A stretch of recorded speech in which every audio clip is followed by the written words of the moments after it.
me anything you want from the Peter's lectures, even from yesterday.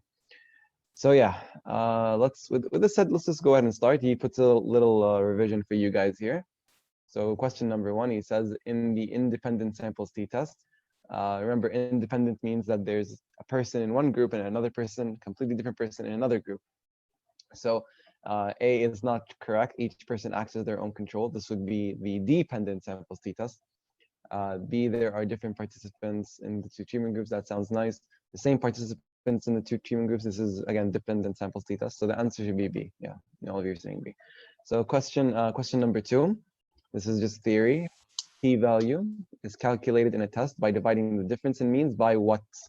Is it the population standard deviation, the sample standard deviation, or standard error? Which one do you guys think it is? Remember, we said that the T is the same as the Z value. It's the same. It's just equal to the difference in means. It was like D something minus whatever the other variable is, and then here it's SEM, right? It wasn't exactly SEM. It was standard deviation divided by square root n, which is basically SEM. So the answer here should be standard error. And I see all of you putting C. Okay, and question number 3. So the null hypothesis tested by an independent sample t-test is that the two population means are identical, the sample means are identical, or the population variances are identical. Now, first off, population variance has nothing to do with this. Now, your sample means, you might think, why is it not B? The truth is, if you take any two samples from a population, just by sheer luck, there's no way their means are going to be equal. So, just by logic, B can't be the correct answer. The truth is, a null hypothesis, like let's say, for example, yesterday's example where I take a sample and I give them water. The null hypothesis is that the population of people that drink water should be exactly the same as the population of people that don't drink water, even though my sample is just a sample, but they represent the population of people who drink water. So the answer here should be A. And let's say you don't even know that fact, you can still think of it logically. If you take a sample, regardless of, like let's say it's the same population, a population of people that don't drink water, for example. If you take one sample and another sample, just by luck, you're probably not going to have the exact same mean. So that's not really what the null hypothesis is saying. The null hypothesis means that the population means are identical, meaning that there's no difference between those two populations. Not that there's no difference between the samples. There could be a slight difference between the samples, but it's still not significant. So in 3, the answer is A. The advantage of before-after effects. Now remember that, order effects, this is a disadvantage, right? We don't like. What about dependent samples? What do you mean by do you mean question 4, or what do you mean, Osama? Which question do you mean? Question 3. Yeah, even dependent samples. With dependent samples, technically, like let's say I gave a person, like let's say here's one of the very common ways people make dependent samples testing. So you don't give them a medication, you collect data, then you give them a medication, then collect data. So you're essentially checking the same person. First time he did not have a medication, next time he did have a medication. So you have two pieces of two groups, but he's the same person.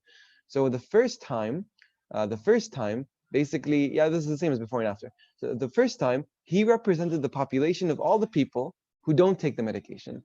The second time, even though he's the same person, he's now representing the population of people who do take the medication.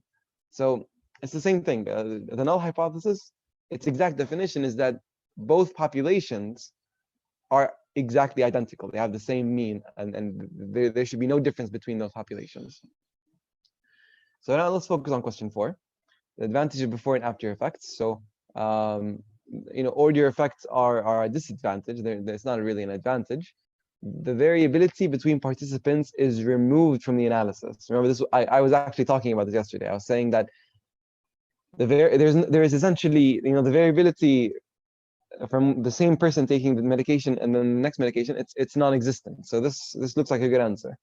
And then C, which tries to trick you, it says there's homogeneity of variances. And although you can say, okay, yeah, the same variance here is the same variance here because it's the same person. No, there is no variance to begin with because it's the same person. You don't say, oh, there is a variance, but it's the same person. No, you remove variance to begin with.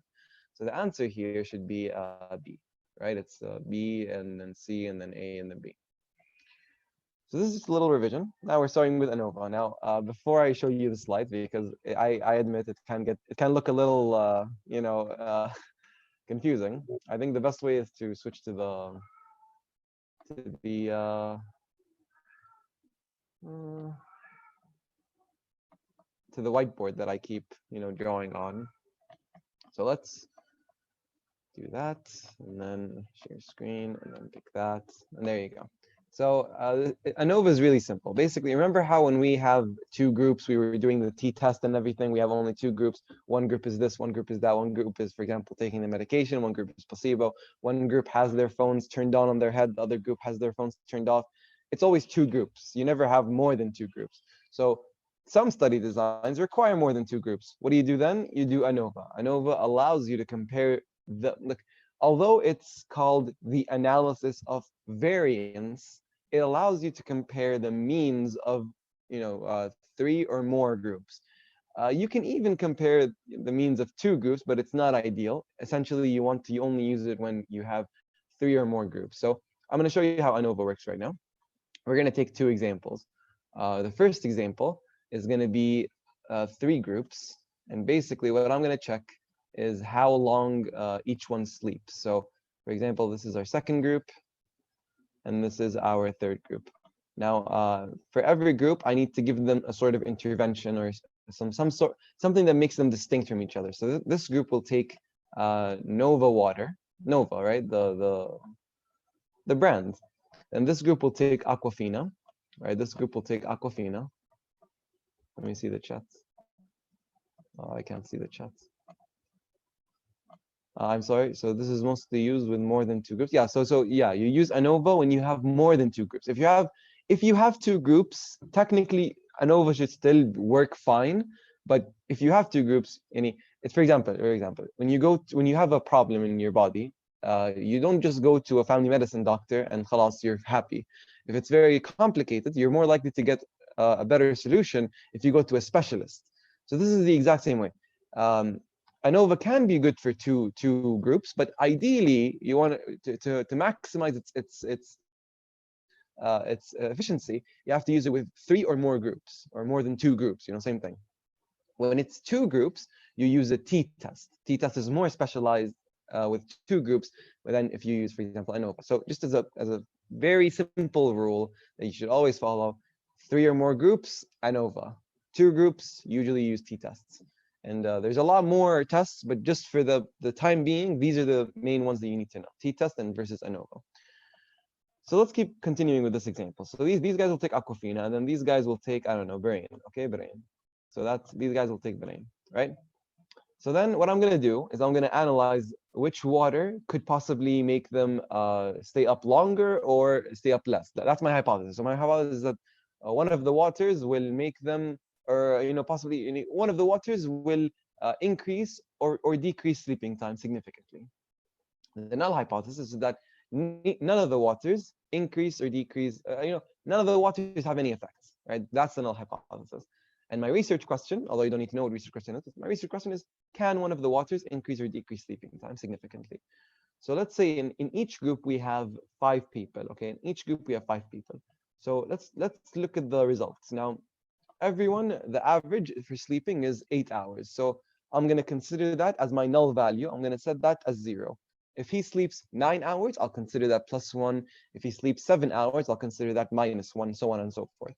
So let's say the first guy, he slept an extra hour, so he got +1.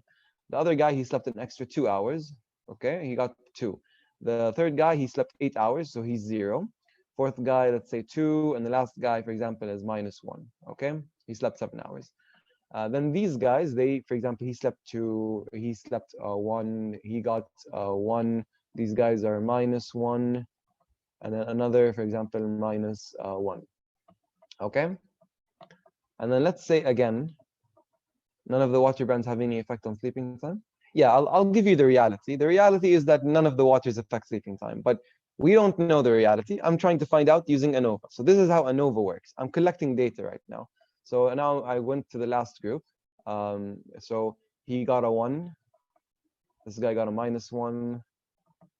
This guy got a 0. This guy got a 2. and this guy got a 3, right?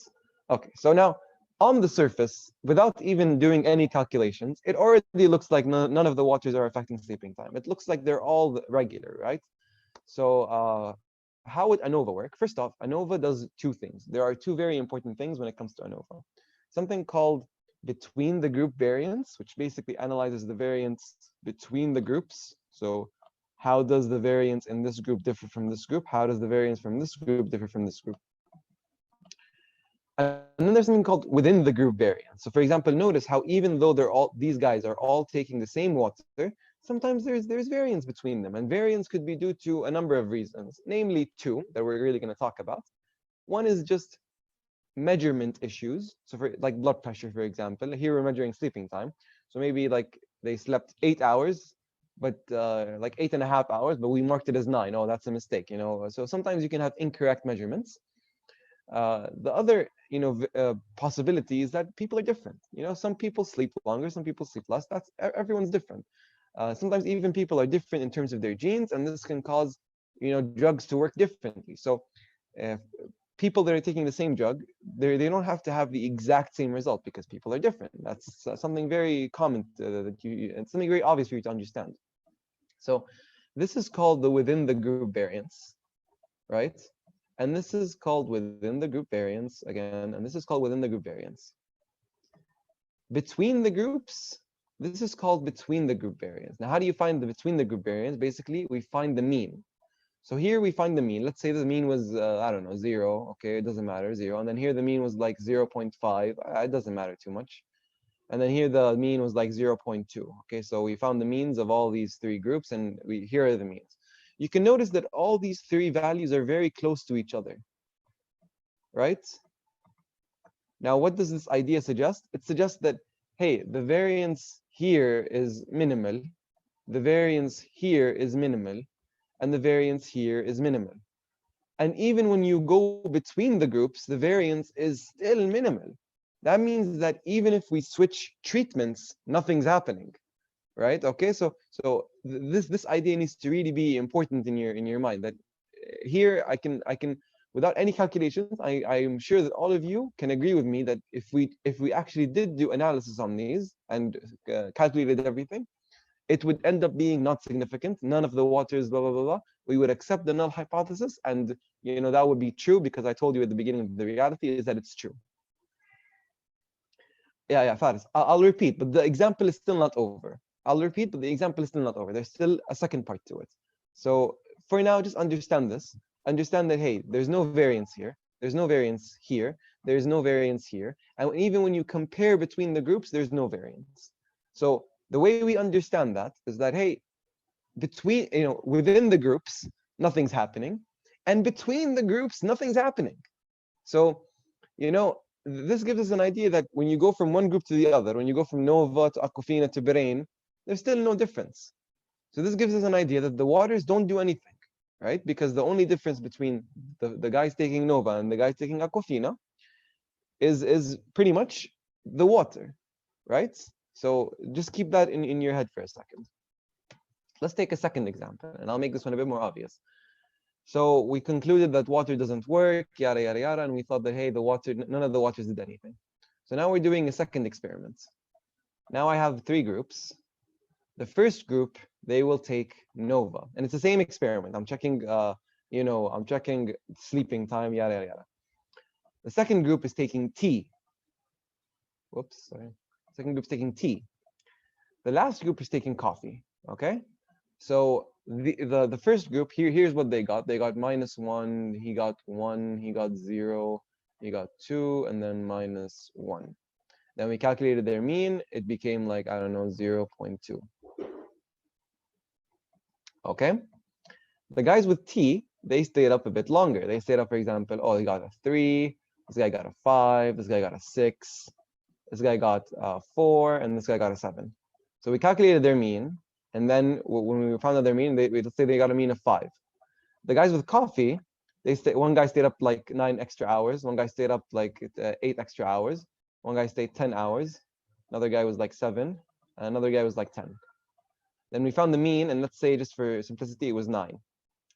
Now notice, if we look at the variance here, it is similar, within the group. Like, let's say the variance within the group. Notice how the numbers are very close to each other. -1, 1, 0, 2. All these 5 numbers are very close to each other. So the variance would be low. It would be something like 1, meaning that the variance, the distribution is very, very narrow. The distribution is very narrow. This is within the group, right? When we go to the other group, T, the numbers are still very close to each other. Let me just fix it. Let me say this was 7, okay? Because 3 and 7 are very far. So look, 7, 5, 6, 4, 7, they're all very close to each other. So within the group, variance is still very low. Still very low, right? If you draw the distribution, all the numbers are close to each other and cramped to each other. It's not like he's getting 0, then 10, then -10, then 10, then... No, all the numbers are close to each other, similar to the Nova water. So the variance here is also 1. With coffee, even though the numbers are big, like 9, 8, 10, 7, they're all close to each other. 9 is very close to 8, very close to 10, very close to 7. So also within the group variance, if you draw the distribution, it's very narrow. And this will be also like 1 or maybe 2. Like, the idea is that when you look at each group, within the variance is very small. But now, when you compare between the groups, you look and say, holy, what the hell? The means are very different. There is a very big variance between the groups in terms of their means.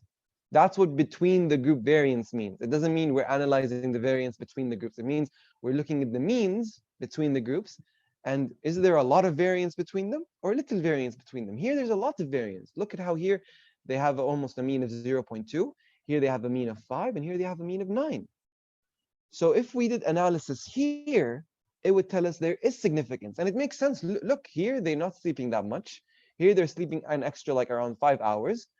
Here they're sleeping an extra almost 10 hours. So here, between the group variance is high.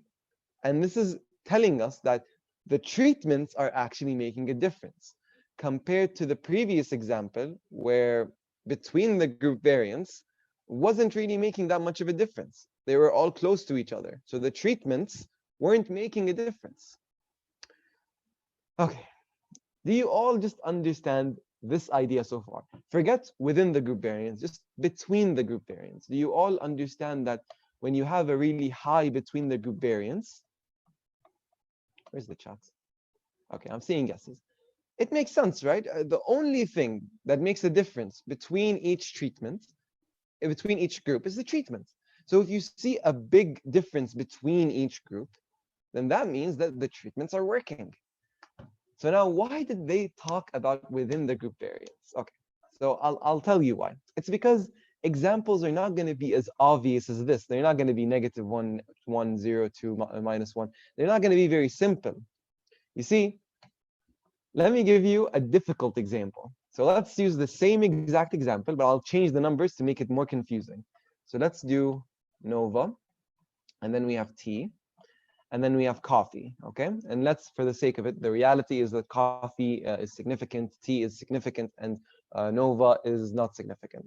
It's the same as the regular population, all of them compared to the regular population. So look, with Nova, let's say they get 2, 4, 0, -2, and then 3. And let's say with T, they get 7, 8, 4, 3, 2. And then with coffee, they get, for example, 10, 11, 5, 6, and then 9. Now, here is where the problem happens. How do you know if it's the treatment making the difference or if it's the individual person? So maybe if this guy took coffee, he would get like a 12, but you're giving him tea and instead he got a 7. So how do you know that this person is very different from this person, or if it's, for example, or if they're the same? That's where within the group variance comes into play. Basically, I'll get to the questions. Just relax for a minute. Just listen to what I'm saying. If the within the group variance is big, then you have to take caution, because like if let's say here, for example, the variance here in between these numbers is 5, then you can't really say that, oh, coffee is the one making the difference, because their marks are all over the place, similar to how coffee's marks are all over the place, similar to how tea is all over the place. The idea is that when you look at within the group variance, if it's the one being big, then maybe it's not the treatments doing the thing. Maybe it's the people being different that's doing the thing. Maybe it wasn't coffee that made him sleep an extra 10 hours. Maybe it's just because he's different. And he, like, let's say coffee didn't do anything. Maybe he just alone slept an extra 10 hours. It's possible. Now, how do we remedy this? We calculate. We form an equation. Now, what's this equation? It's very simple. Between the group variance over within the group variance. If this overall number was high, it means that this number dominated the bottom number. It means that between the groups, there's a lot more variance going on than within the groups, and they're all differences and so on and so forth. That means treatments are working. That means we're getting closer to significance. That means we're getting closer to the p-value being less than 5%. That means we're getting closer to the confidence intervals not intersecting the means, blah, blah, blah, blah, blah. Significance. However, if this number was low, it means that the within the group variance is what's causing the changes. It's what's causing the 2 and the 10 to appear, not the treatments. It's the within the group variance that's causing all these different numbers and everything like that. So if the within the group variance dominates the between the group variance, the overall number will be low, therefore suggesting no significance. Does everyone understand this formula? Before any questions, does everyone understand this formula? Yes. This is Anova. Okay, you guys, I saw a no. It's fine. We're going to keep repeating this. It's fine. So, yes. Okay. So look. Did you guys understand this first example where there was no variance between the groups, and then there was no variance within the groups? So we said that ultimately what would happen is between the group variance over within the group variance, both numbers are low, you would get an answer close to 1. If you put 1, this is called an F value, right? We have Z value, T value, now F value. If you put this 1 into an Excel sheet to get a P value, it would tell you it's not significant. It would give you a number more than 5%, so no significance. In this second example, it's different. In this second example, the between the group variance was large, and you don't even need to use calculations. You can just look, everyone's getting here a number close to 0. People are getting numbers close to 5 here, and people are getting numbers close to 10 here. It already looks very obvious that tea and coffee are having an effect. So let's say we calculate. You'll do between the group variance, it will be high. You'll do within the group variance, it will be low. So you'll get a very high number. Let's say you get, for example, 5. If you put 5 into the Excel sheet, it will give you a p-value, maybe like 0.005, 0.005. So like, 0.5%, which is significant, very significant, right? So here it would tell you that there is significance, okay? And that coffee and tea and blah, blah, blah, they're doing something. Okay. Here in this example, it's slightly twisted. The within the group variance is high, and the between the group variance is high. But the question is, which number is dominating the other number? So let's say the between the group variance, let's say it was, for example, we calculated it, it was 8. And the within the group variance was, for example, 4. Let's say we put this into the Excel sheet. I'm just making this number up. We got an F value of 2. You put it into the Excel sheet. The Excel sheet will tell you, hey, we got a p-value less than 5%. It's significant. I just made this number up. I don't know if this will become significant or not. But the idea, the entire idea of Anova is that if we have, for example, 3 groups, you will check within the group variance of each one. You'll calculate it. okay? And then you'll have a grand within the group variance. Then you'll check between the groups by checking their means, and you'll calculate that. You'll put them on top of each other, so between the group variance over within the group variance, and then you put equal, and you'll get a value. If this value was high, it means that between the groups, that's what caused the difference. Now, what's the only difference between the groups? The treatment. This person was taking Nova water, this person was taking whatever tea, this person was taking coffee. The only difference between the groups is really the treatments, right? It could also be individual differences, but the main difference is the treatments. Within the group variance, it's all about the people's different the people's differences from each other, as well as the inaccurate measurements. So if the between the group variance was high, it would dominate. You'd get a high number. It would push you to a p-value less than 5% significance. If the within the group variance was high, it would dominate. You'd get a very low number under, for example, 1. You'd get a p-value of, for example, greater than 5%, like 20%. You would say there's no significance, and that the confidence intervals will not touch the means, yada, yada, yada, all that stuff that we talked about yesterday. Is this clear with everyone? This is how ANOVA works in a nutshell, but I'll show you how they calculate everything as soon as I can get the chat up. Where the hell is the chat? I'm gonna have to stop the share. Okay, so you're all saying yes. I'm happy that you're all saying yes. Is there anyone that doesn't understand this so far? Can you please repeat? Yes, I will repeat. I will repeat as many times as you wish. Where is the PowerPoint?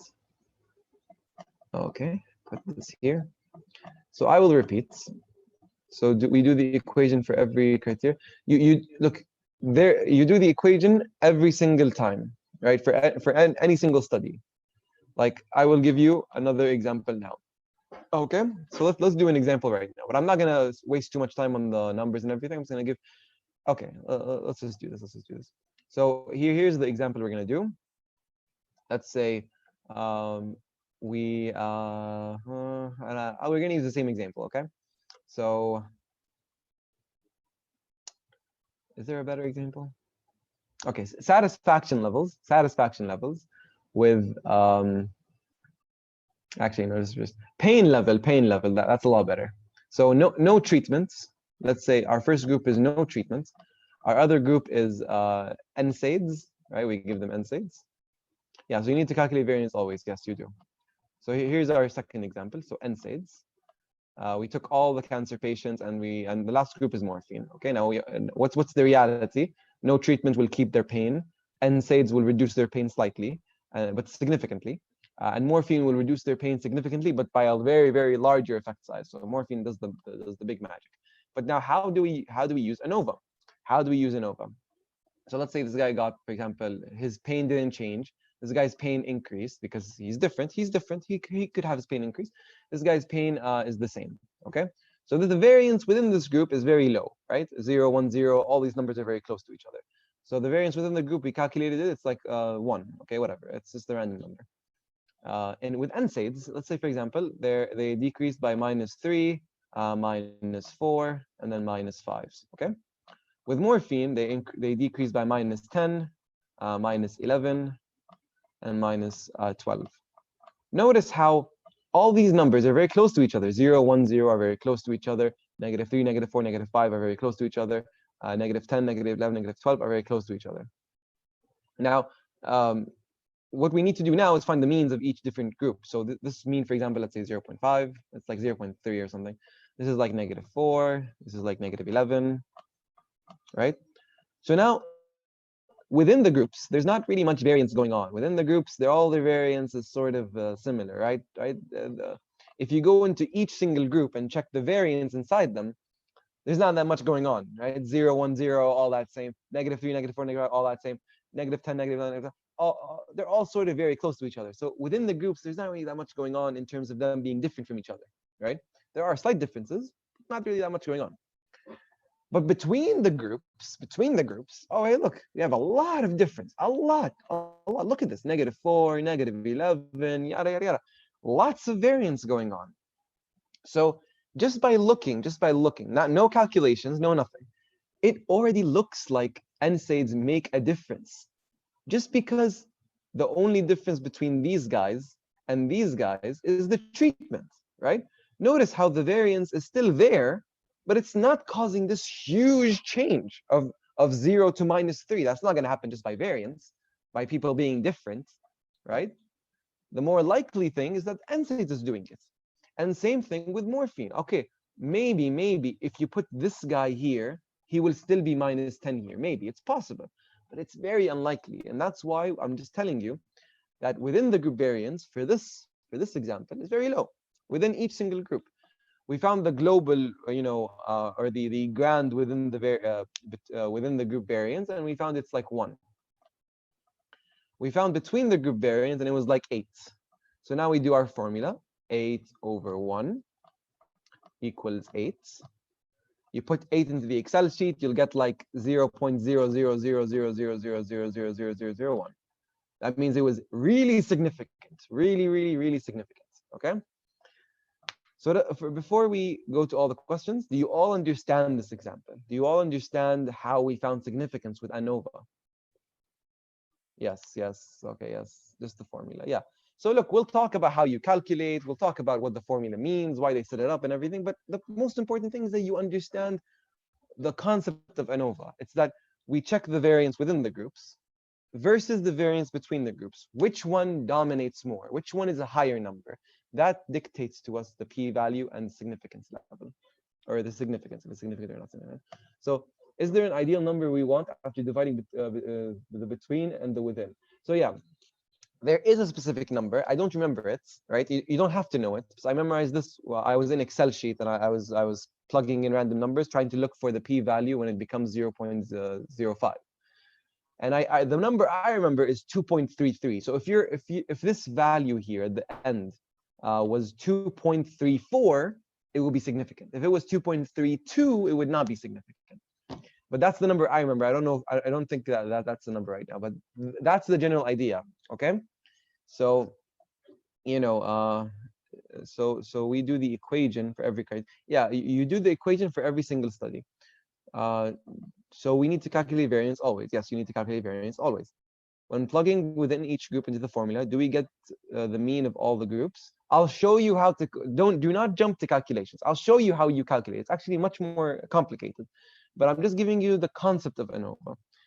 Like if a group had within the variance of 0.1, group 2 had 0.2, and group 3 0. Yeah. I'll show you. It's similar to that. It's not exactly like that. It's similar to that. You take a mean of them basically. But yeah, you're on the right track. I'll show you the formula. I just want you to know the concepts. So within the variance low is good. Look, Osama, it depends. Maybe you don't want significance, like the example I mentioned, where you want to prove that placebo is the same as conventional therapy.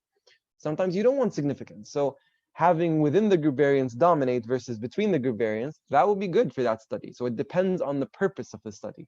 It depends. Are you looking for significance or are you looking for it to be not significant? Okay. Put negative values. What are you saying?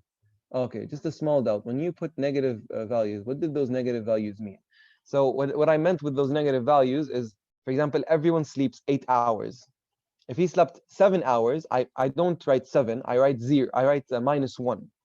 So for example, if I wrote 9, that means that person slept. What's 9 plus 8? 17. That person slept 17 hours. He slept an extra 17 hours, which kind of doesn't make sense now that I think about it, because this was supposed to be coffee, right? Coffee makes you stay up. So the example doesn't really make that much sense. I just recognized it, but you get the idea. Like it doesn't matter what the idea is supposed to be.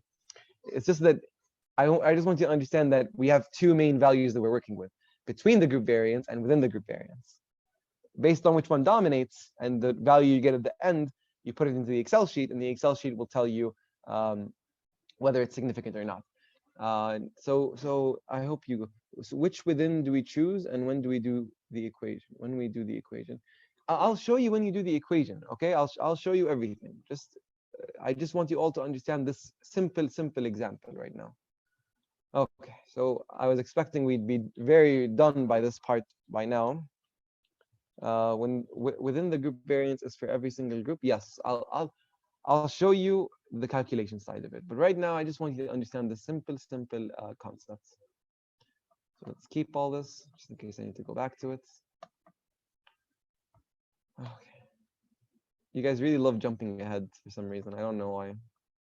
Every time, like. So now, yeah, it's really important to know how to calculate because you'll probably get a question on it. Right, so this is the lecture. This is the first slide. This is actually the second slide. Let me just bring the chat up. I really recommend not jumping ahead of what, like, don't jump ahead, because, like, I want to answer any questions at the end. So I'd rather not like waste time on it. Okay, so this thing with the chat keeps on happening. 1 second. Okay, share this and then bring the chat up. Okay, so do you mind if let's play Maghrib and move to the slides? Khaled, if you don't mind, let's play Maghrib and move to the slides. Okay, let's play Maghrib. Okay, you guys. Where's the growth and development person? I'm here. 6:30. Yeah. When was Harun originally Hello. supposed to Oh, start? right, I muted. Sorry. Yeah. Yeah, when was Harun supposed to start? I think 6. Oh, it's because It's, I'm afraid that if we don't pray now, we might miss it. But that's why I suggested this. no, it's fine. We can pray, but can we just start 6:30? Because I did not anticipate that this would take Yeah, like an hour. yeah, Okay, no so problem. we'll continue at 6:30, inshallah, maximum. So let's go pray. We'll come back 5:45. Yeah, I think that, 5:45. yeah. Okay.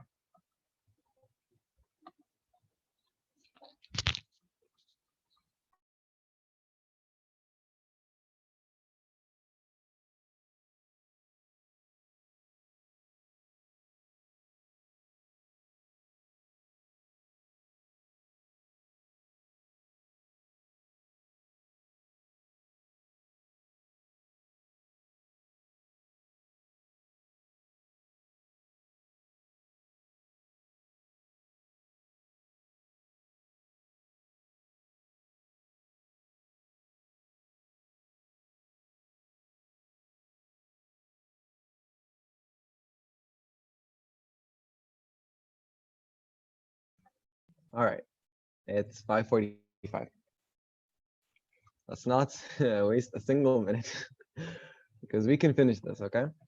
So what is ANOVA? They mentioned everything here. It's a way to test the differences between the means by analyzing within and between the group variance. And you can use any number of means, but we'll see later that it's actually better to have less groups than, like, it's better to have, for example, 3, 4, even maybe 5 groups than, for example, 20 different groups. And we'll talk more about that. I hope you're all here. Are you guys here? Yes, okay. So look, this is an example. They're telling you here that we have 3 different populations, right? And they just want to see if you can understand what the null hypothesis here would be. The null hypothesis is that all the population means are the same, all 3 of them. The alternate hypothesis is that at least one of the population means is different from the other. Okay, and it could be different, in terms of positively or negatively. It could go to the right, to the left, so on and so forth. But the idea is that they don't equal each other, right? And it should be at least one.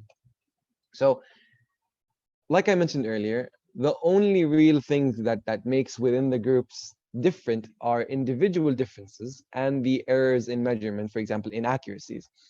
Now, between the group variance, although it's really the treatment that makes the difference, it also is subject to some variability. So individual differences still have an effect. Errors of measurement still have an effect. But our question is, do treatment effects cause a substantial difference? Because look, notice, if let's say the treatment does not do anything. Let's say the treatment does not do anything. Okay?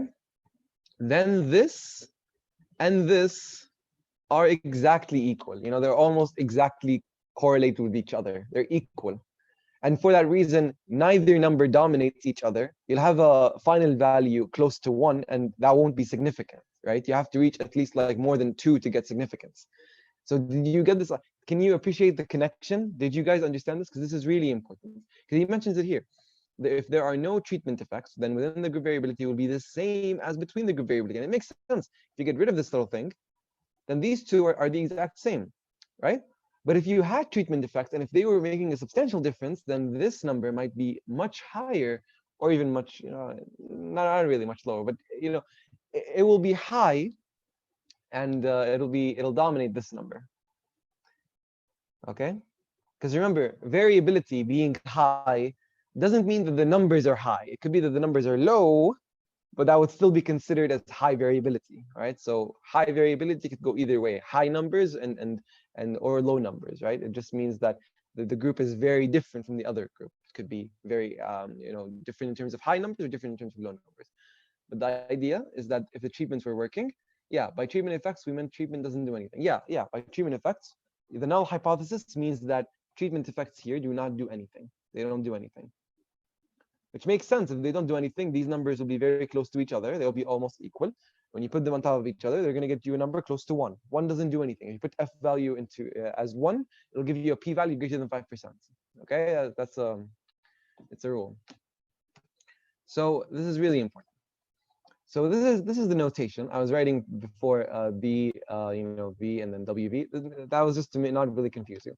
But this is the actual notation: s squared within. Now, where do we see s squared before? We saw it in the midterm lecture. S squared just means variance, but we have two different variants. We have one that's within the group, so you give a subscript of w. The other one is between the groups, so you give a subscript of b, right? Now, the within the group variance, it doesn't matter if the treatment works or treatment doesn't work, so it is independent of h0 being true, which makes sense. Notice this and this. People can be different.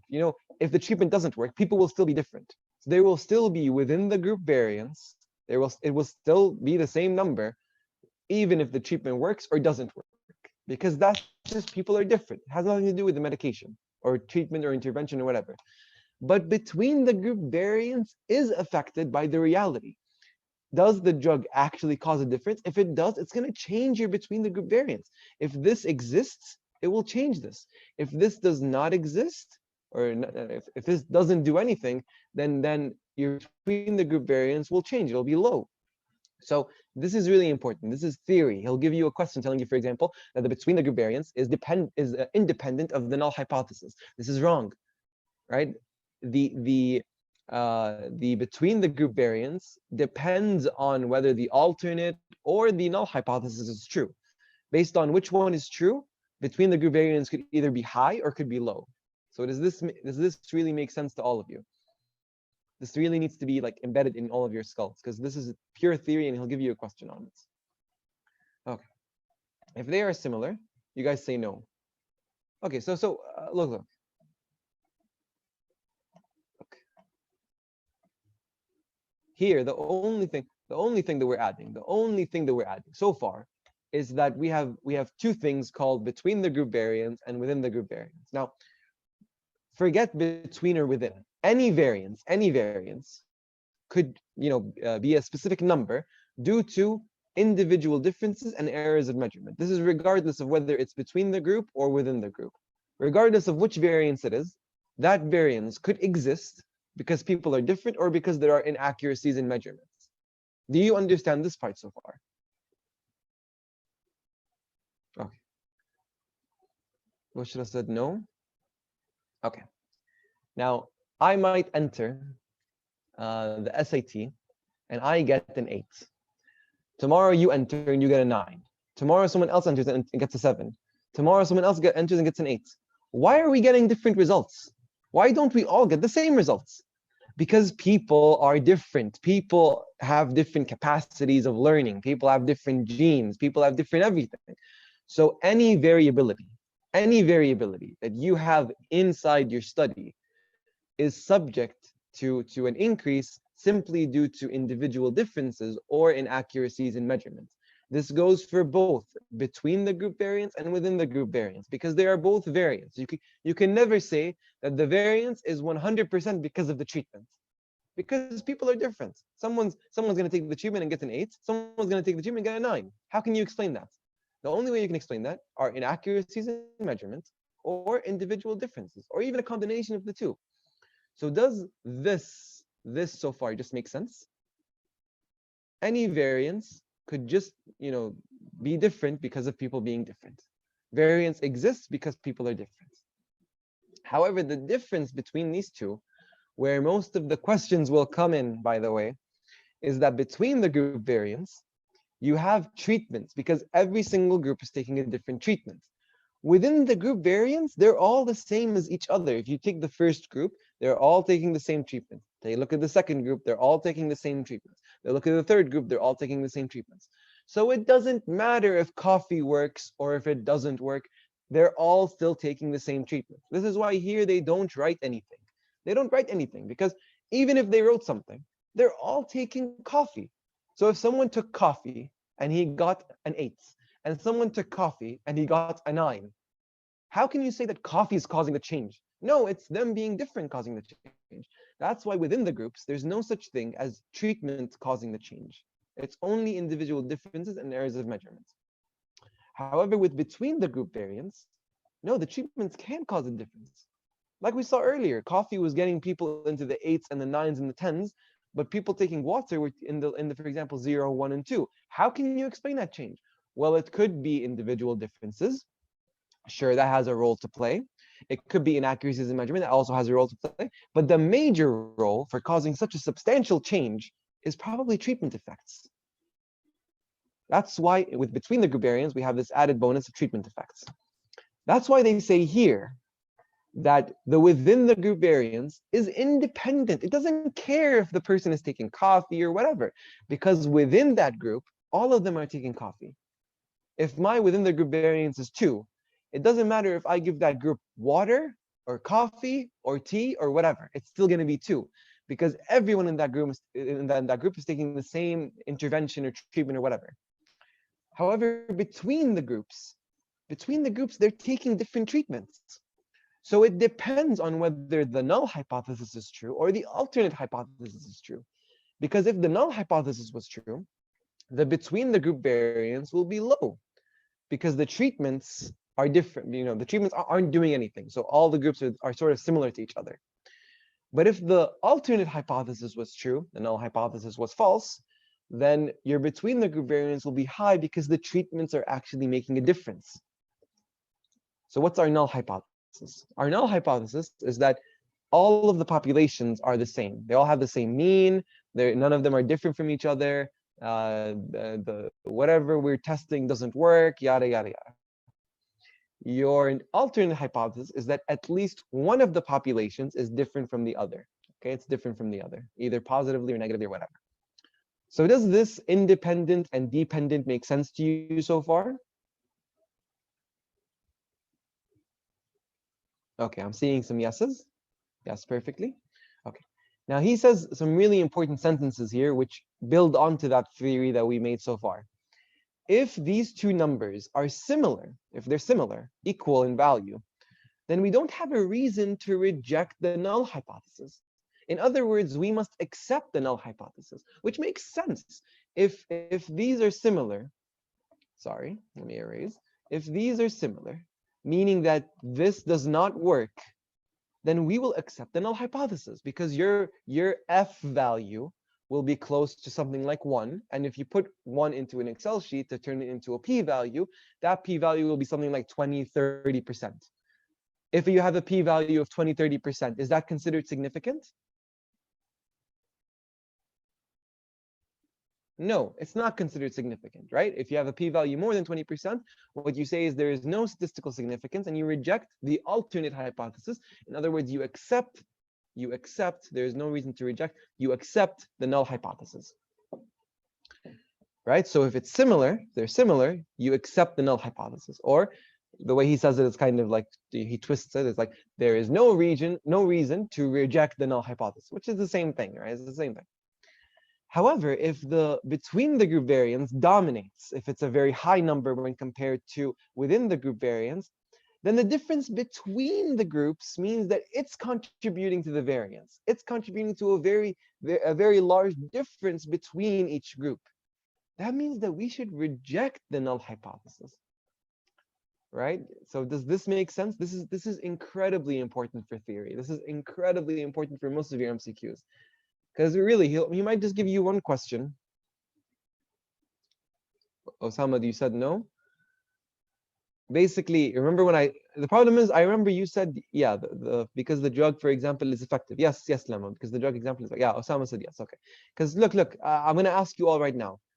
Between the group variance, I'm gonna keep writing them like this because this is just easier to understand. And within, oh my God, within the group, already butchered it. Okay, if between the group variance is high, okay, you'll get a high number here. Your p-value then will be less than 5%. What do you do? Do you reject the null hypothesis or reject the alternate hypothesis? Which one do you reject?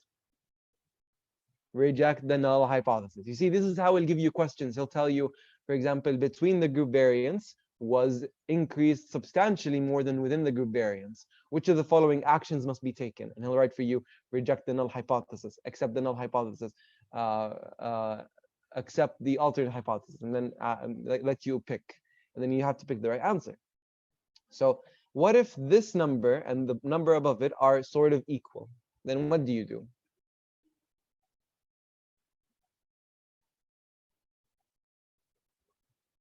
Accept the null hypothesis, or if you want to flip it, yeah, not reject null, or if you want to flip it again, reject the alternate hypothesis, the alternate. Right? So this is theory. This is the theory of ANOVA. Now let's start with calculations. Right? So this is an easy mark, very easy mark. Don't miss it. It's going to be maybe one question in your exam. Don't miss it. If he doesn't bring it, all the better. But if you brought it, you shouldn't be missing this mark. So he'll give you all this. All right, let me just circle all of it. He'll give you all of this, right? And now your job is, he'll tell you find f. He won't tell you convert f to p-value. Please don't ask me that. He won't tell you that. The only way you do that is with an Excel sheet, or for example, Jamovi, RStudio, these programs, these biostatistical programs. That's where you do that stuff. Here on paper, you cannot convert f. You can, but this is not the, you don't need to know it. Point is, your job is to find f. So now how do you find f? To give you the grand scheme of things, what is the f? It is between the group. Yeah, it is between the group over within the group. So now how do we find between the group and how do we find within the group? So let's first focus on between the group variance, okay? So it's a number of steps. It's a number of steps. The first step is we need to follow this formula. You need to have this memorized by heart, okay? Now, he also might not give you this. This is something you have to come up with. So what is the grand mean? It's basically you take this mean, you take this mean, you take this mean, and you find the mean of that. That's called your grand mean. Then you find the number of groups and you call that k. You can call whatever you want, but for this example, it's called k, right? Because in the formula we have k.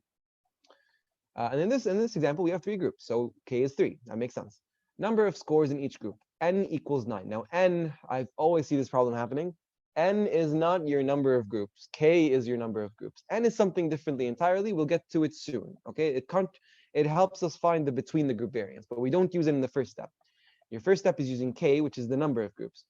Your n is the number of people in every single group. So in this case, we have 1, 2, 3, 4, 5, 6, and then 7, 8, 9. 8, 9. Right? So you first start using this formula. I know this formula looks very, complex, but it's actually very simple. Basically, you take each group mean, right, and you minus it from the grand mean. Okay. So you take, for example, 6.33 minus 5.33. I think it's best we actually do this. Right, so look, we'll do the first one. So it's 6.3, I wish I had my mouse, minus 5.33. And then you square this. Oh my God, Osama, I love you. Because I was just about to mention this. And then you do divide by k minus 1. So what is k minus 1? It'll end up being 2. So 6.33 minus 5.3, this will be 1. 1 squared, 1 divided by k minus 1 is how much? Is going to be 1 over 2. This entire thing will become half. Do you all agree with me on this, or did I do it too fast? Are you all with me? This is half. Now, this little sigma here, I don't know if it's called sigma. Point is, what this thing says is that you have to do this again for this mean and this mean. So let's do it again. So if we put 4.33 here instead, it'll be -1, but when you square that, that'll be +1 over half. So that'll be another half. Right? And then let's do it again for 5.33. If I put 5.33 here instead, it'll be 0. 0 over whatever is going to be 0. So what you do then is when you have these three values, you add them all together. So, half plus 0 is going to be 1. That's where they got this number, right? That's where they got this number. Now, we actually saw this formula during our midterm. This was the formula for variance. Remember, I told you the best way to find variance, how do you do it? You first find the mean, and then you minus each single thing from the mean, and then you square that value at the end and divide it by n-1, depending on how many you have. This is the same exact thing, but instead of taking these values, you're taking this value, and this value. So this step, by far, is nothing new. This step is nothing new. We talked about this in our second or third lecture about variance. Yes, so Shahad got it as well. This is the same as variance from Dr. Hassan's lecture, what I taught to you in the second or third lecture. This is the same exact stuff. It's just, it's done in a way that looks very, very confusing and stuff. No. This is the same exact thing. So does this step so far make sense to you? So now what's the next step? It's very simple. We have this 1. What do we do with it? We multiply it by n. And there you go. You're done. You got your between the group variance. Now what is n? N is how many you have in each group. So 1, 2, 3, 4, 5, 6, 7, 8, 9, 10. In this case, it's 9. Sorry, it's 9. 9 people in each group. Now I know what all of you are going to ask. Yeah, Nida or Nida. Point is, you add all three in the end. Yeah, so here we had half when we did it with 6.33. Here we had half when we did it with 4.33, and here we had 0 when we had with 5.33. And you then at the end you do you add them all together, and in this case, half plus half, you got 1, right? Now this n, you multiply that by this 1, and you'll get your between the group variance. In this case, it was 9 because our n is 9. That's how many we have in each single group. And then we got our final between the group variance of 9, right? Do you all understand how we get between the group variance? It's very simple. You do the variance thing that we already know and understand. It's just a bit more complicated. Yeah, is n the same for all groups? Yeah. So Samiha, with ANOVA, it's highly encouraged that you put the all the groups the same number of people. Now, in reality, sometimes this doesn't happen. But for your exam, he's not going to do this trick. He's going to give you the same number of people in each group. So 9 here, 9 here, 9 here. In reality, it's going to be like maybe 10 here, 9 here, whatever. But he's not going to bring you that thing because he didn't teach it to you. So you're not going to, this is very advanced. You don't need to know. Even I don't even know it. So point is, there is a way to control it, but we don't need to know it. Okay. So now all of us know between the group variance. It's the more complicated stuff. Within the group variance is very simple. He'll give you the variance of this group, the variance of this group, the variance of this group. Just find the mean. So 10 plus 10 plus 10 divided by 3. That's your within the group variance. So then you do 9 over 10, and you'll get your answer. In this case, it was 0.9. So 0.9. So between the group variance is very similar to within the group variance. So what do? Do you reject the null hypothesis, or do you reject the alternate hypothesis?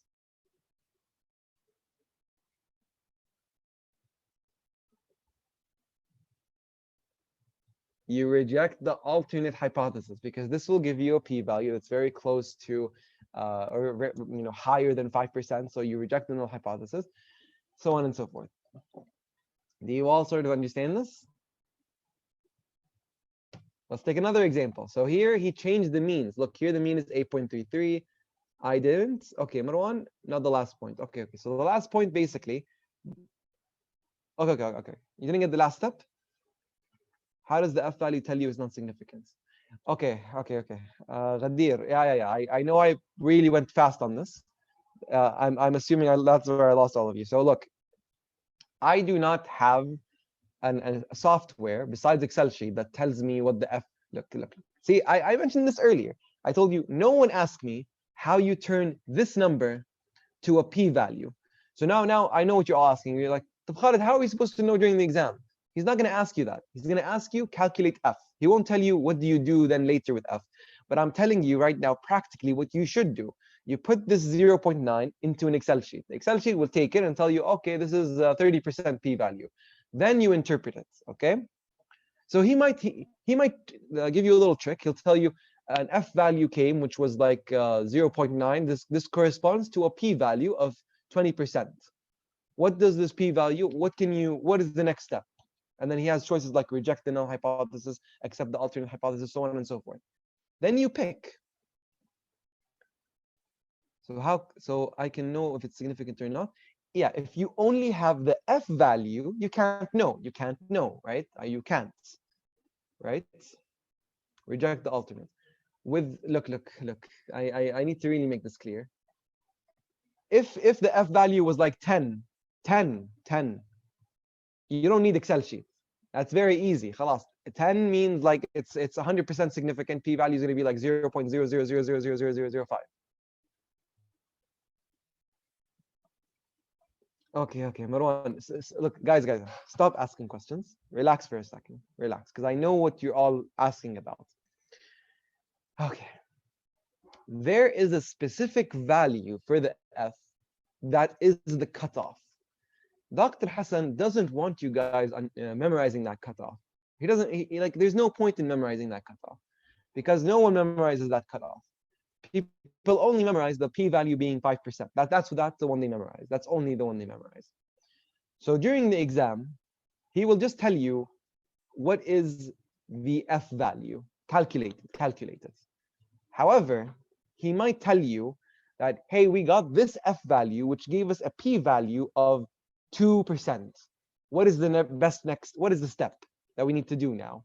And the answer should be rejecting the null hypothesis and accepting the alternate hypothesis.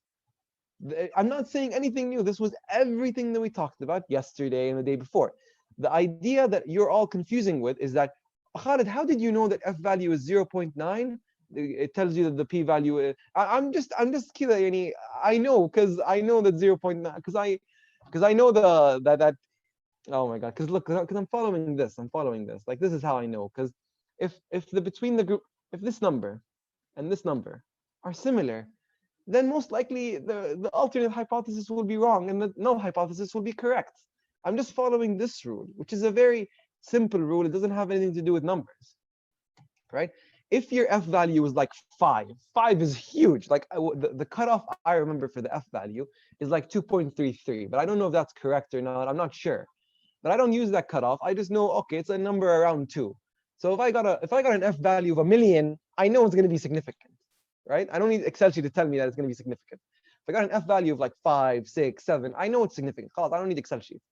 The problem is if Excel sheet is like, okay, if the f value was like 2.5, I'm not sure if that's going to be significant or not. I put it into Excel sheet. So stop asking how you turn f value to p value. I'm just giving you a quick idea that, oh, hey, this number is really high when compared to the 10. Therefore, this number would be very high. Therefore, you reject the null hypothesis. I'm just following the same exact rule that I mentioned here for you guys. The same exact rule. Nothing's different. So do you guys understand this? Yeah, I know one. You got it. Okay, and everyone's getting it. Okay. So now let's do the same exact example, but with different numbers. So this is the same example, just different numbers.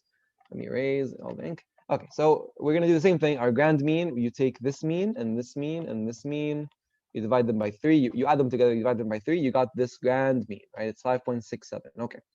Number of groups, we have 3, so our k is 3, right? The number of people in each group, it's also 9. I'm not going to count it. It's 9. It's basically 9.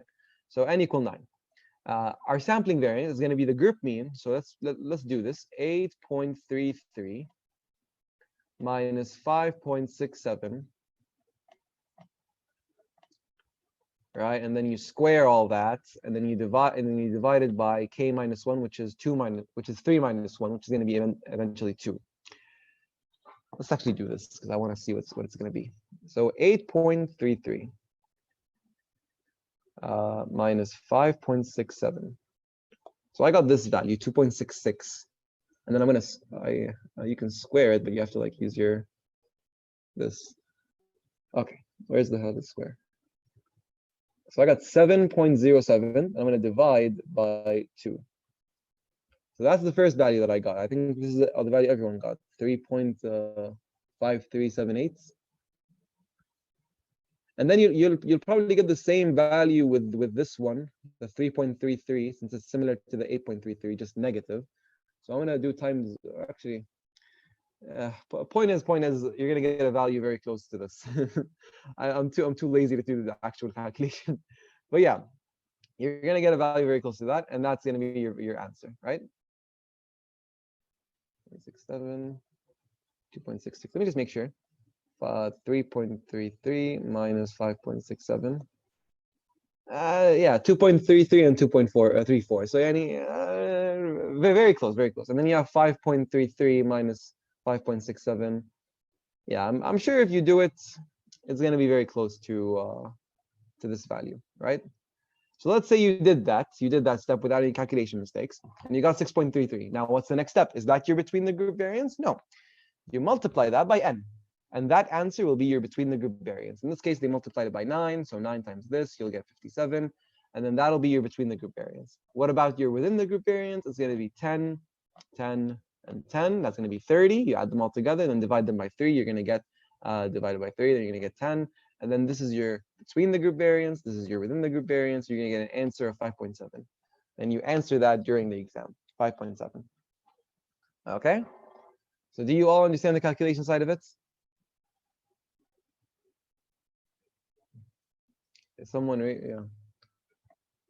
No, we do not. Look, here, the F value is really high. You reject the null hypothesis, right? Because if you put this number into an Excel sheet, he doesn't put this in the slides, but if you put this number into an Excel sheet, this will give you a p-value less than 5%. So you reject the null hypothesis. Do you understand this point? Do you understand this part?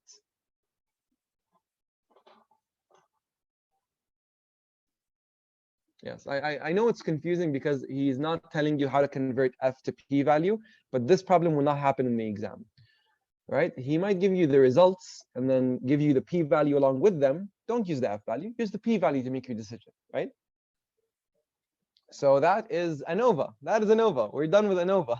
Now it's just a bit more theory on ANOVA. So we all understand between the group variance. We all understand within the group variance. We know how to calculate. We understand that the between the group variance is dependent because it's affected by the null or alternate hypothesis being true. And we know that the within the group variance is independent. We know that if these numbers are similar, then we accept the null hypothesis. We know if these numbers are different, specifically if the between the group variance is higher than the within the group variance and higher by a lot, then you're going to basically reject the null hypothesis and accept the alternate hypothesis. This is the revision. I did not say anything new. Can we do another example if there's time at the end? Yes, of course we can do an example at the end. But I don't think there is enough time at the end because we have 15 minutes left. Okay. So here they give you another example. So you were accepting and rejecting. Which one? I was accepting and rejecting which one? Based on last rule. Yeah. Based on this, I'm accepting and rejecting. Yeah. So here I saw that they're very similar to each other. I was like, oh yeah, null hypothesis is true. Here I saw that this is very high, higher than the 10. So I'm saying, oh, okay, so alternate hypothesis. And he even agrees with this. Like the answer is right here in front of you guys. I just noticed it, but it's right here. So look, in this example, the null hypothesis is true. In this example, the alternate hypothesis is true. So yeah. Now he's giving you another example. And basically this combines everything that we learned in the previous lectures. This is why I keep, telling you to always ask questions so that we can all understand what's going on. So here he gives you an example of how we're going to use ANOVA. He says that we have one group that's taking no therapy, placebo, conventional therapy, and new age therapy. This is an example of Parkinson. Now this is really important.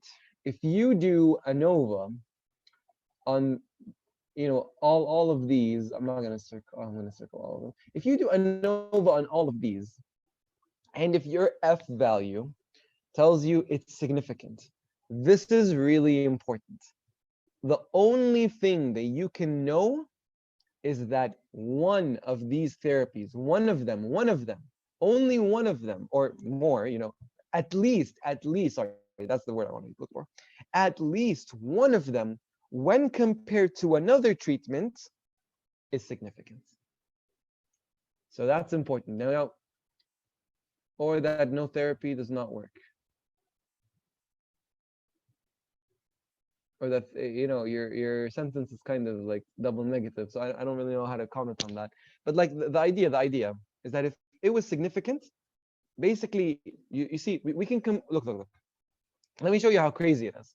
We can compare no therapy to placebo. We can compare no therapy to conventional. We can compare no therapy to new age. We can compare placebo to conventional. We can compare placebo to new age. We can compare conventional therapy to new age. And the other ones are opposite, so it's fine. We covered everything, right? All of those comparisons, if the F value was significant, the first step, ANOVA, was significant, the only thing that you get as a researcher is that at least one of these many different comparisons is significant, right? So you can already see the problem. How can we know which one? How can we know which one? So this is the step beyond the F value. So how do we know? So for example, here we can compare group 1 to group 2, group 1 to group 3, and group 3 to group 2. Those are all the different comparisons, right? There's nothing else that you can make. Now, here our F value is significant. So how do we know which one is the actual significant one? It could be this one that's the only one that's significant. It could be all of them that are all significant. But how do we know? There are extra steps beyond that. So what are the steps? Okay, he puts in some assumptions. We'll go back to it. Basically, he's telling you to use Jamovi because Jamovi is amazing. The idea, I'm gonna skip ahead. Then I'm gonna show you what's important. Then we're gonna go back over the slides. The last slide is what's important. This is your summary slide. There are 2 steps that you can do when you do ANOVA. You see, let me go back to this example. Here. This is good. Now, before we start the study, we can outline what we're interested in. This is called a priori. This means that, hey, before I start the study, I made my groups. I have no therapy, placebo, I have a conventional, and I have like new age therapy, right? A priori means that before I collect the data, before I do anything, I am going to outline what I want to compare. So for example, I want to compare no therapy to placebo. I think that will be very interesting. I want to compare placebo to conventional, and I want to compare placebo to new age therapy. Okay? All the other comparisons, I don't care about them. This is called priori. When before you collect the data, you make your bets on what you actually want to see. So although there are more comparisons that could be significant, I don't care about them. This is called priori. Now, priori in general is frowned upon because priori, I'm being biased. Why am I picking these 3? I have no evidence to suggest that I'm picking these 3 because they might be relevant. I'm completely biased in it. That's why priori is generally not advised. Okay, simple. Now, the other technique is called post hoc. Post hoc means post collection of the data, post analyzing the data. You got your F value. Now you pick which ones you want to see based on your data. So for example, here would be me doing post hoc. Oh, hey, look, placebo got very low marks. Or sorry, no therapy got very low marks. Placebo got very good marks. I think this would be an interesting analysis. I know there's something significant in here, but I'm only picking it after I see the results. This way, I'm not biased. I'm actually seeing the results in front of me. I'm not saying, oh, this will be interesting because I think it's interesting. No, this might be interesting because, hey, look at the values here and look at the values here. Let's do a test after here to see this one. This is called post hoc. Okay. So do you all understand the difference between priori and post hoc? Priori is generally frowned upon. Post hoc is the way to go. So now this last slide will be very simple. Okay, so with a priori, the only test you can do is called a Fisher's LSD, least significant difference. Basically, the only thing you need to know about it is that it's a setting in Jamovi, which will find to you which ones were the significant ones. It will run the best way I like to explain it is that it will run t-tests among all the different 2 different comparisons. So between this one and this one, it will run a t-test. This one and this one, it will run a t-test. This one and this one, it will run a t-test. Right? So this is a good way to do it. This is one way to do it, I guess. Okay, priori, Fisher's LSD. Just memorize those. Priori, Fisher's LSD. It will try and find significant values between the comparisons we picked. Post hoc, it's more interesting. And it has a lot more options because most people use post hoc. Therefore, it's more flexible. Okay. If there are, three conditions. Okay. Forget the term here, three conditions. Just change conditions to groups. Sometimes biostatisticians call conditions as groups. If you have three conditions, you use something called the protected Fisher's LSD. The reason they call it protected is because you've already seen the results, therefore you are protected. You know there's a significance somewhere, and you're trying to go for it. Compare that with a priori, you only use a Fisher's LSD. You don't use a protected one because before you start, you don't know if there's a significance, right? But the reason here it's protected when it's post hoc is because this Fisher's, we already did our F value and we know that there's one significance. We look at the data and we say, hey, this might be interesting. At that point, your Fisher's LSD is called the protected Fisher's LSD. Okay? And it's the same thing. Think of it as running t-tests between the two comparisons that you picked after you saw the data. However, if you have more than three, you use Tukey or Bonferroni. Memorize that. I'll explain in a second why that is, what Tukey and Bonferroni do, and why you use it when it's more than three, or more than three groups, like 4, 5, 6, 7. If you had more than 6, you use something called Benjamin-Hochberg. Okay. Now, why is this the case? Why don't we just do Fisher's? Why do we have Benjamin-Hochberg, and why do we have Tukey and Bonferroni? Well, it's very simple. This ties in with every single thing we learned, okay? This ties in with everything. Remember when I told you back in the confidence interval lecture, that was a long time ago, right? Like, oh, I told you that if you have 20 studies, and let's imagine that the reality is that the null hypothesis is true. On average, one of those studies will not suggest that the null hypothesis is true. It will we will reject the null hypothesis. So why does this happen? Because it is possible that as you keep repeating and doing more and more tests, you have a chance to get an alpha error. Does this make sense with all of you, or am I losing some people? Yes, yes, yes, yes, yes. You see how everything is starting to link with each other. So now we have a problem with ANOVA. If I have too many comparisons that I want to do, how do I know that it's actually significant or if it's an alpha error? This is a problem. Therefore, for that reason, Fisher's, if you ever use Fisher's, you have to limit to only 3 comparisons. Only 3 comparisons. Don't go more than that, because when you go more than that, basically, I'm going to show you this beautiful thing here. If you have, for example, only 3 groups, there are only 3 comparisons you can possibly do. If you have 4 groups like we just saw, there are 6 comparisons. So you can only pick 3 of those comparisons that are interesting. That example with the placebo and the conventional therapy and the 4 different groups, there are 6 total different comparisons. If we want to use Fisher's, we're advised to only use 3 comparisons, because if we go more than that, then we might get an alpha error. Our chance of getting an alpha error is quite high. So we might think that, for example, let's say we did all of them. Let's say we did all of them. Okay, all of them. And the only one that really is significant, let's say, for example, it's placebo to no therapy and placebo to conventional. Those are the only 2 that are significant. If we did Fisher's for all of them, maybe we find that, new age and conventional are now significant. Now we don't know, is it really significant? Or is that an alpha error? For that reason, whenever you do Fisher's LSD, 3 comparisons only. You can't go more than that. Even if you have 10 million groups, pick 3 comparisons. That's it. All right? You all understand this.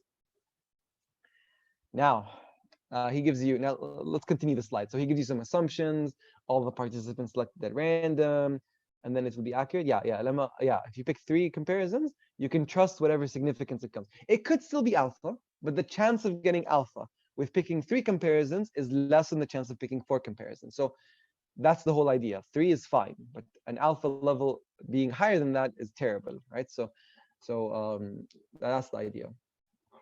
With even if you just pick 1 comparison, there is a 5% chance of getting an alpha error. That's always there. But the more times you keep doing it, that alpha error goes up and up and up and up and up and up, right? It keeps going higher and higher and higher and higher because you keep repeating the study. At some point, you're actually going to, this is an important thing that I brought up. It's kind of a little, it's more of a puzzle than a thing. But the idea is that when I just said that your alpha error increases, it doesn't actually increase. It's always 5%. But if I told you what's the chance of you making an alpha error with 20 different studies, like 20 different comparisons, it's not 5%. It's more than that because you only need one alpha across all those studies. So the chance actually increases. I hope none of you got confused by that, okay? The entire idea is that the more times you do a study, you have a higher chance of getting that alpha. Not because alpha is higher, but because you keep repeating the study, okay? The data in the group is normally distributed. The variances are equal, but not necessarily. What is this? But not necessary if. Yeah. So this is just this is a random fact you need to know. Just memorize. These are assumptions that are usually everywhere. Oh, they have to be random. They have to have equal variances. They have to have normal distribution. But just know this: that if the variances were not equal, just use Welch analysis. Just memorize that, just for the sake of your exam. Okay. There's no real understanding behind it. He tells you this is how you can use Jamovi, yada, yada, yada. We don't care about this. Jamovi stuff, we don't care about this. Confidence intervals. So we can use the confidence intervals actually to make our decisions. So look, notice how the no therapy does not cross the placebo. So this and this are significant. And, doing this is terrible because you don't know that now making all these comparisons, you don't know if one is significant just because of it being significant, right? You don't know, because here what we're doing is we're actually comparing all of them with each other. We're actually doing all 6 comparisons right now. And I think he talked about this during your lecture. He told you, wow, look, this is significant, this is significant, this is significant, and this is significant to this, and this is significant to this. Wow, so much significance. Well, guess what? Maybe one of those was an alpha error. Maybe none of them were an alpha error. But because we did so many comparisons, it's possible that one of them was an alpha error. It's much more likely that one of them is an alpha error since we're doing a lot of comparisons. But here he gives you the F value. Look at this. The F value was 18 and he got a P value of less than 0.00001. So yeah, this means that there is one significance or more. We don't know how many, but there's at least one significance. So then he fishes for it. He uses Fisher's LSD or whatever. Like from then on, it depends on how many comparisons you want to do and so on. Okay. But the general idea is that you have groups. You get your F value. Your F value is a specific number. Yada yada yada. You turn it into a P value. Your P value tells you all their significance. Then you understand. Okay. So one comparison between the groups or more is significant. Now I need to make a choice. Do I pick Fisher's? Do I pick Bonferroni? Do I pick this? Do I pick that? Blah blah blah blah. Effect size, he talks about this. This is lab stuff. It doesn't matter. If you, in case you want to know, all you do is you multiply this number with this number, you'll get this value. Then you multiply this number with this number, you'll get this value. This is lab stuff. You have to use Jamovi, right? And then you put this number over the addition of both. So he gets this number over the addition of both. So it's 6481. Over the addition of both, you get this value, and generally an effect size more than 30% is a very good effect size. So in this case, it's 62%, very good effect size, which it's pretty good. But yeah, and remember, if you remember the lecture about confidence intervals that we did yesterday, this was actually one of the nomenclature of effect size. It's theta squared or eta squared. Okay, then he reports the results. He tells you the means, yada, yada, yada, yada, yada, yada. And he intentionally gives you all of them and intentionally shows you the p-value so that you can make your decision. What does this p-value mean? It means that there is at least, you see, there was a highly significant difference between 2 or more treatment means. That's all you can understand from this p-value. Then he gives you the confidence intervals, yada, yada, yada, yada, blah, blah, blah, blah. So then he says, why do we need multiple comparisons? Because the significant F only tells us that there's one or more comparisons that are significant. We have to fish for them. We need to know which means are different from which other means. So then we do multiple comparisons after it. This is everything that we talked about. Either you do it before you actually collect the data or after. Generally, this is 100% frowned upon because your turn. How on earth do you know that placebo in this would be interesting without any data collected? It's very biased. So that's why they think priori is frowned upon. That's why no one likes priori. So then here he's doing, yeah, he's saying which ones would you consider priori. So he's basically saying which ones would you consider subjective and which ones objective. So subjective ones would be maybe no therapy and placebo. That looks interesting, but a post hoc would only be after you collect the data. Here he's showing you how when you have more groups, you get more comparisons, right? This is only if you want to compare every single group to the other. So if you have just 12 groups, you get 66 comparisons. You have to pick 3 out of all those 66 if you're using Fishers. Imagine that. So how are you going to make that decision? It's very difficult to come up with that decision. So here we don't really call it alpha error. I kept calling it that, but that's not exactly what it's called. It is alpha error, but he gives it another name. It's called family-wise error rates. The chances of finding something that's significant when it's not significant. It's the same exact thing as alpha. This is a different name. It's called family-wise error rate, and it gives you this meme. It's very funny because it gives you the actual idea. So here they're saying jelly beans cause acne. Investigate, but we're playing Minecraft. Jelly beans cause acne. They didn't find any relationships, so the p-value was more than 0.05. I hear that a certain color causes it. So guess what? They check every single color, and this one was not significant. This one was not significant. Not significant. P-value more than 5%. More than 5%. More than 5. Blah blah blah blah blah blah blah blah blah. And then hey, look at this. This one happened to be significant. Do you guys think that? Wait. Of course, it's possible that green jelly beans could cause acne, but do you guys think that this was an actual significance? Do you guys think that green jelly beans cause acne? No, it's probably a family-wise error rate. Of course, okay, this is an important question. Is it possible that green jelly beans can cause acne? Is it possible? Yeah, it's always possible. It's always possible. But in this case, it looks so obvious that it's probably not. It's just because they keep repeating the study. And then, hey, they found that the green jelly beans were the ones causing it. So then they published it, and that makes absolutely no sense, right? It doesn't make any sense. He's just highlighting to you how the family-wise error rates can happen. Okay, so post hoc tests, how do they arise? Sometimes the hypothesis, blah, blah, blah, blah. So now we're going to talk about the other ones, Bonferroni and all that. This is Fishers. Fishers is basically just doing a protected t-test. This is how people explain a protected t-test, called protected because you already know that there is a significance. There's no way you can be wrong. You know, you can only be wrong if you have 6 comparisons and you only have to pick 3. You might miss the one that's significant. But the entire idea is that you're protected because, hey, you know there's a significance somewhere here, but you don't know which one. You got to fish for it. So that's why they call it Fishers. But yeah, it's usually the most powerful test, meaning that if there was a difference, this Fisher's test will detect it. Power is usually over 80%. That's why people love it. So since it's the most powerful, people give it the name of the most liberal. It's not really conservative. It's just more liberal. You know, it's more powerful.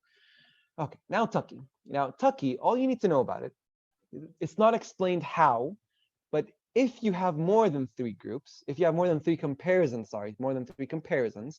then you use Tuckies. You use Tuckies because it controls family-wise error rates, right? It's the best one that controls family-wise error rates, right? Look, apart from Fishers, it is the most powerful. When do you use it? When you have more than 3 comparisons, usually when you have more than 3 groups, because you're going to have more than 3 comparisons when you have more than 3 groups. But Bonferroni is a good alternative to Tucky, right? It's not better than Tucky. Tucky is always better, but Bonferroni is a good alternative in case you cannot use Tucky. So how does Bonferroni correct it? How does Bonferroni control family-wise error rate? You have to know this. Basically, imagine you have 5 comparisons. You would divide alpha by 5.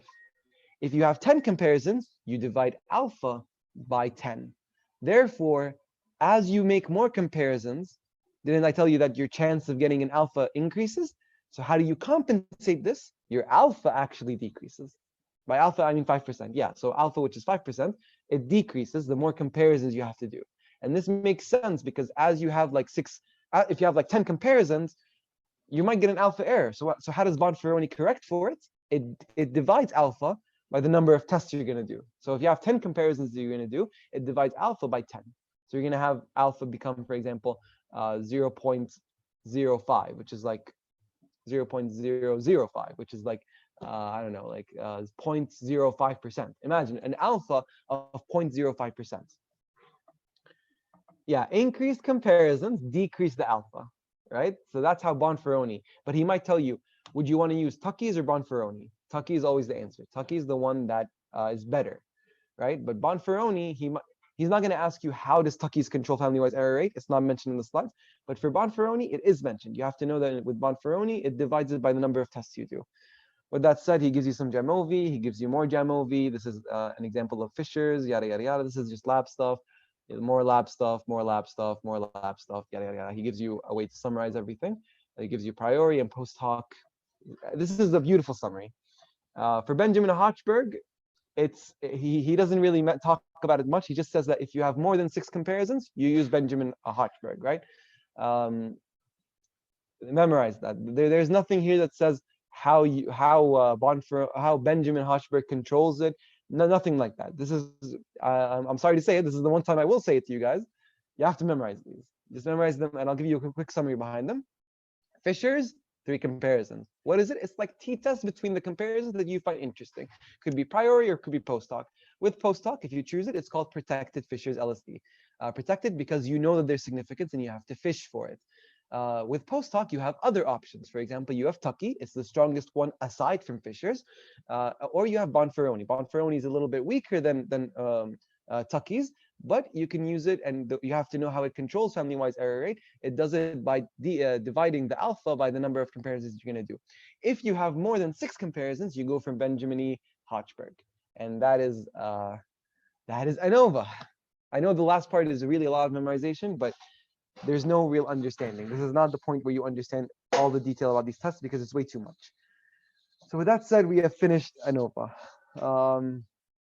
I don't think we have time for another example of this because I think everyone wants to start, and I think we all should pray Isha.